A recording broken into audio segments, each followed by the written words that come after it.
Hello everyone. Someone said my intros are too long and boring and edited like they're aimed at 14-year-olds. So with that in mind, Windows 95. Steam Deck. Alright kids, let's go.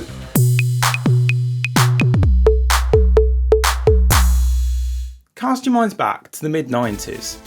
Game Boy was king. Gangster's Paradise was top of the charts. And Batman Forever is a movie that was also there. Was that over the top? But undeniably, one of the biggest launches of that year was Windows 95, a revolutionary new operating system from Microsoft. It introduced the start button to the world. People bloody love that thing. And it's still with us today, more or less. It really did change the way your PC was organised, with a clean, modern approach to GUI design. Fast forward 25 years, and now we have machines with the power of mid-90s supercomputers that fit in your pocket, sort of, and cost less than 400 quid. Well, I think that's pretty amazing. So what are we going to do with all that power from Windows 95, that's what. I'll give you a quick demo and show you how to set it all up. And take a look at a handful of Windows 9X classics from my adolescence, running on Steam Deck. First off then, let's take a look at this thing in action. Oh my god, yes! Yes! The complete Windows desktop experience. Oh man, I love this so much. Good times. Yep, that's GL Quake running on the deck in Windows 95 inside PCem using Proton. Wow, imagine having all the world's knowledge at your fingertips. Unfathomable. Encarta 95 is okay, but all the cool kids are rocking Encarta 97. The gastric breeding frog swallows its eggs and regurgitates hatched young. That mind maze, man. A classic trivia masterpiece. So it's actually pretty easy getting all this going using Proton and PCem. A PC emulator that gives you the ability to choose from a wide range of systems and peripherals and configure them to your liking. Everything from the early 1980s through to the 2000s. The system I have set up here is a Pentium 1 Socket 7 CPU, a 166 MHz MMX to be precise, with a Creative Labs 3D Blaster and Sound Blaster 16. I've allocated 16 megabytes of RAM and a 2GB hard disk drive, a system to be proud of in 1996. Of course, you can do a lot of this using other emulators and virtualization, or even just run some of this software directly using Proton. But I wanted the full Windows experience, and that's what I've got. I just really enjoy the customizability that PCem offers. It's a fantastic bit of software that frankly just works. To get started, grab the Windows version of PCem from their website. There's a Linux version, but I'm a bit of a novice and I couldn't figure out how to install it. So with the Windows version in hand, extract the files and put them somewhere. I just drop them in the Documents folder because I'm basic. Then add PCem as a non-Steam game.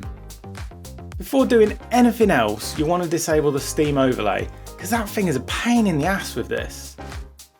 You'll also need to get hold of the ROM files for the different PCs that PCem supports. I think essentially these are just BIOSes, don't quote me on that. Just Google PCem ROMs, GitHub, and you'll find what you need. Download these and put them in the ROMs folder within the PCem directory. Once that's done, launch PCem and configure it to your liking. Don't forget to create a virtual hard disk. I went with 2GB, you can of course go bigger. If you want anything over 4GB, be sure to format to FAT32. You'll need at least Windows 95 OSR2 to be able to do this. Anything before then only supports FAT16. So let's head over to archive.org and treat ourselves to Windows 95 OSR 2.5. For Windows 95 you'll need a Windows boot disk, so find one of those as well, because you can't boot directly from the CD-ROM like with later releases. And then get those files over to your Steam Deck however you choose. It might be easier to download it straight to the deck, but I like to manage all my files on my local computer. I just put everything on an SD card and then plug that into my USB-C dock. Actually, installing Windows 95 was a breeze. It went off without a hitch. Just load your boot disk into the A drive and your ISO into the CD drive. Depending on the system that you're choosing to emulate, you may need to go into the BIOS settings and change the boot order to ensure that it's booting from the A drive before the C drive. Once you've done all that with the boot disk loaded, it should take you directly to a DOS prompt. Here, you'll need to run fdisk to ready your drive for formatting. Once that's done, reboot the system and then run the command format C:. Now we're ready to install Windows. Head over to the CD-ROM. In this instance, the boot disk has allocated the drive letter R. Yours may well be D or E. So in this instance, I type CD R:. Check you can see the files and run setup. This was easily the fastest install I've ever experienced with Windows 95. I think PCem is emulating like 400 times CD-ROM or something. It's super fast. And that's it. I just changed a few settings with PCem to make it scale a bit better. But apart from that, we're good to go.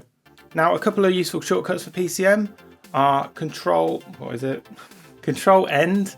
This will release the mouse from PCem back to SteamOS. Also, Control Alt Page Down. This will send PCem full screen and vice versa. And that's it. You can run Windows just like this if you want, but we have a 3D graphics card here, so we'll need to get the drivers for it. And I'll also grab the drivers for the sound card while we're at it. I did a quick Google for these and just downloaded them off this website. So getting these files onto the Steam Deck inside Windows 95 is the last hurdle that we'll have to deal with. There's many ways to do this. The easiest way for me to manage was to create ISOs, which I then bring over to the Steam Deck and Windows 95 in PCem, and then mount those as CD-ROMs inside Windows. Does that make sense? I create an ISO with all the files I want, the drivers, games, whatever I need. Bring that file over to the Steam Deck and mount that inside Windows to enable me to access the files. It's actually a really trivial process on Windows, but I'm using a Mac, so it's a little bit more tricky. But once you've done it, it's actually not too bad. In case it helps anyone, I'll run through this real quick. So to do it, I just collected the files I wanted to make an ISO of, a CD image, and put them into a folder. That folder will effectively then become the CD-ROM. Open up Disk Utility, and from there select File, New Image, From Folder. That's correct. Just ensure from the drop-down list on the bottom right you select DVD CD Master. Once that's done, you'll have a .cdr image, which will then need to convert to an ISO. To do this, load up Terminal. Don't be scared, it's dead easy. Load up Terminal and navigate to where you've got the CDR file saved. Then run the command hdrutil make hybrid -iso -joliet -o, then image name, whatever the image name is of your CDR, image name.iso, so list the ISO, the output file first, and then image name.cdr, so the current file you have. This will then convert the CDR image into an ISO image that we can use with Windows. And just as before, bring that over to the Steam Deck however you choose. Mount the disc and voila. Now the graphics and sound drivers can be installed and everything seems to be working perfectly. Here's QuakeGL running. I mean, it's not the fastest implementation because effectively your Steam Deck's emulating a PC and a graphics card of the era and a sound card of the era, all through virtualization. It's pretty nuts when you think about it, but it does work, and as long as you temper your expectations, you'll be just fine. Realistically, I probably should have chosen a less capable graphics card. I think I would have had better luck with an S3 Verge, for example. But this is perfectly fine for a majority of Windows apps of the era. So taking a look at Quake again, getting the controls mapped for this was actually pretty trivial. Close PCem and go back into Steam. From here, click the Settings cog and choose Manage Controller Layout. At the top are the controller profiles, so find Keyboard, WASD and Mouse. This maps the buttons D-pad and joystick to something you can use with a typical FPS, such as Quake. And that's it! You can download a whole host of CD-ROM images from across the web and have a jolly good time. I hope you found that somewhat interesting. I really like this stuff. I get a real kick just messing with old operating systems. I think it's the nostalgia. I mean, Windows 95 for me especially reeks of it. It was my life for close to 4 years. And having the ability to run it on modern machines such as the Steam Deck just fills me with so much joy. I'm probably going to spend the rest of the weekend now messing around with this, playing a few classics of the era such as Monty Python and the Holy Grail.